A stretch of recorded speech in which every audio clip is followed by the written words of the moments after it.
بسم اللہ الرحمن الرحیم۔ ہوئے قطرے ان کے لیے لعنت جواہر کیسے بن گئے، اسے تاریخ بھی معلوم ہے۔ ایسا نہیں ہے، قربانیاں دی گئی ہے تبھی تو مہربانیاں کی گئی ہے۔ اللہ اکبر کبیرہ۔ مولانا حضرت جی مولانا یوسف صاحب رحمۃ اللہ علیہ کے زمانے میں لکھا ہے، کیا حیات تھی حضرت جی مولانا یوسف صاحب رحمۃ اللہ علیہ، بچپن سے لے کر کے جوانی سے لے کر کے آپ کی مختصر زندگی کا زمانہ، دعوت کے ایک ایک لمحے سے جڑی ہوئی داستانیں اور کہانیاں وقت سے پارے گا۔ کیسے دن دیکھے اس چہار دیواری نے؟ آج تو تمہیں مجھے لندن نظر آتے ہیں، لیکن اس زمانے میں وہاں سوائے کھنگر کے اور کچھ نظر نہیں آتے تھے۔ دیکھیے مولانا منظور نعمانی رحمۃ اللہ علیہ لکھا ہے، مولانا علی رحمۃ اللہ لکھا ہے، میاں جی فیروز صاحب فیروزپور جھرکا والوں نے لکھا ہے، میاں جی عیسیٰ صاحب نے لکھا ہے۔ دیکھیے داستان میں پتہ چلے گا، کسی داستانوں سے ہوتے ہوئے چلتے ہوئے یہ کام یہاں پہ پہنچا ہے۔ جس زمانے میں نظام الدین کی چہار دیواری فاقہ سے گزر رہی تھی، یہ وہ زمانہ تھا کہ مولانا الیاس صاحب رحمۃ اللہ علیہ نے اپنی ساری سمپتی اور جائیداد بیچ کر کے اس دین پر لگا دی تھی۔ تقریباً 1000 گاؤں کے مالک تھے مولانا الیاس صاحب رحمۃ اللہ علیہ۔ کتنے؟ تقریباً 1000 گاؤں کے مالک تھے، کوئی غریب نہیں تھے، لیکن لوٹا کر کے تب کنگال ہو گئے تھے۔ ایک دور وہ آیا کہ روزہ دار جب افطار کے لیے نظام الدین کی چہار دیواری میں دسترخوان پر بیٹھے تو سوائے اس کے اور کچھ نہیں تھا کہ وہاں ایک گولر کا درخت تھا، اس کے گولر توڑ کر کے اس پر رکھ دیے جاتے، گولر توڑ کر کے گولر۔ چلو سوچا کہ سحری میں کچھ مل جائے گا، سحری کے دسترخوان پر وہی گولر اور اس کا پانی، پھر اگلے روزے کے دسترخوان پر افطار کے وقت میں وہی گولر وہی پانی۔ جب 3 دن گزر گئے تو مولانا الیاس صاحب رحمۃ اللہ علیہ نے کہا، ارے وہ میواتیو، میری تم سے درخواست ہے، میں نہیں دبلا پتلا آدمی، میرا کیا ہے، میں تو کچھ دن بھوکا رہوں گا، حوض کا پانی پی لوں گا، میری زندگی کا رابطہ ضابطہ چل جائے گا، لیکن تم سے درخواست ہے کہ تم برداشت نہیں کر پاؤ گے، جاؤ کسی اور کے پاس چلے جاؤ تاکہ تمہاری زندگی بچ جائے۔ چیخیں نکل گئی میواتیوں۔ میں نے کہا حضرت ہم وہ نہیں ہیں جو مال میں ساتھ رہے اور حال میں ساتھ چھوڑ دے، تیرے ہاتھ پر بیعت کی ہے جان لٹانے کے لیے، تیرے دم پر تیرے قدم پر دم توڑ دیں گے، نظام الدین چھوڑ کر نہیں جائیں، مر جائیں گے۔ پھر آپ اپنی بیوی کے پاس گئے اور آپ نے اپنی بیوی سے تعریف کے وہ جملے کہے ہیں کہ آج تک کسی شوہر نے اپنی بیوی سے کسی بھی حال میں نہیں کہے ہو۔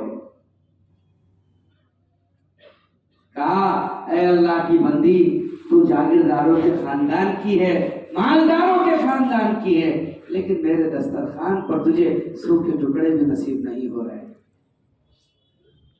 میں تو کیا ہے فقیر آدمی ہوں، میرا کام یہ دعوت یہ محنت ہے، میں تجھ سے کہتا ہوں تو اپنے ماں باپ کے یہاں چلی جا اور تو مشورہ کر لے اور تو مجھ سے طلاق لے لے، تو جب کہے گی میں تجھے طلاق دے دوں، اور طلاق دینے کے بعد میں اللہ سے یہ دعا کروں گا کہ تیری زندگی میں اللہ ایسا آدمی لے کر کے آئے جو تجھے دنیا و آخرت میں خوش رکھے، تیری ہر ضرورت کو پورا کرے، تو مجھے چھوڑ کر کے چلی جا، میں تیری ضرورت کو پورا نہیں کر سکتا۔ یہ جملہ کہنا تھا کہ مولانا الیاس صاحب رحمۃ اللہ علیہ کی بیوی چیخ پڑی ہے اور چیختے ہوئے دوڑ کر کے اس صندوقچی کی طرف گئی ہے جو اپنے ماں کے یہاں سے لے کر کے آئی تھی، اس میں ایک لال کپڑے میں کچھ زیور تھے، لا کر کے حضرت کے قدموں پر رکھ دیا اور کہا یہ لیجئے، یہ بھی سب لٹا دیجئے، لیکن اللہ کے لیے آئندہ کبھی ایسا نہ کہیں کہ الیاس کی زندگی سے دور چلی جائے۔